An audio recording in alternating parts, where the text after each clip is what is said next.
और हमने तुमको एक दूसरे के लिए आजमाइश बनाया है। हमारे बनाने वाले ने, हमारे परवरदिगार ने कहा कि तुम एक दूसरे के लिए आजमाइश हो। इसका मतलब ये हुआ कि हर दूसरा आदमी वो मेरे लिए, हमारे लिए टेस्ट पेपर है। हमारे माँ बाप हमारे लिए टेस्ट पेपर हैं, हमारे दोस्त, हमारे रिश्तेदार, हमारे पड़ोसी, हमारे टीचर्स, कोई भी। अब मान लो मैं बिल्कुल सही हूँ, मैं सही सोच रहा हूँ, लेकिन मेरे माँ बाप उस बात को नहीं समझ पा रहे मेरी। अब मैं उनसे बदतमीज़ी करूँ, चीखूँ, तो मैं इस आजमाइश में फ़ेल हो गया, यानी इस टेस्ट में फ़ेल हो गया। आगे बात समझ?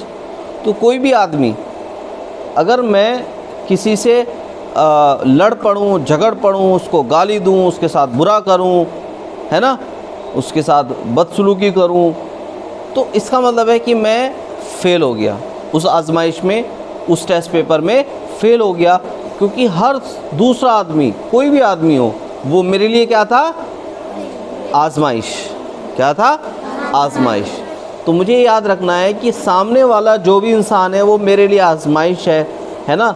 मुझे उसको अपना टेस्ट पेपर समझना है। जैसे टेस्ट पेपर में मुझे पास होना होता है, अच्छे मार्क्स लाने होते हैं, ऐसे ही मुझे सामने वाला जो मेरे साथ बिहेव करता है, मेरे साथ कुछ भी वो करता है, मुझे उसमें पास होना है, मुझे उसमें फ़ेल नहीं होना। अगर सामने वाला बदतमीज़ है तो मुझे बदतमीज़ नहीं बनना। अगर सामने वाला अपनी ज़बान ख़राब कर रहा है तो मुझे अपनी ज़बान ख़राब नहीं करनी। अगर सामने वाला ख़राब इंसान है तो मुझे ख़राब इंसान नहीं बनना।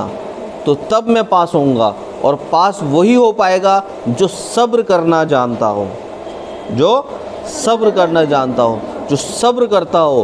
क्योंकि कुरान में बार बार कहा जा रहा है कि जो इंसान सब्र करता है उसको जन्नत मिलेगी। सब्र करने वालों के लिए जन्नत है।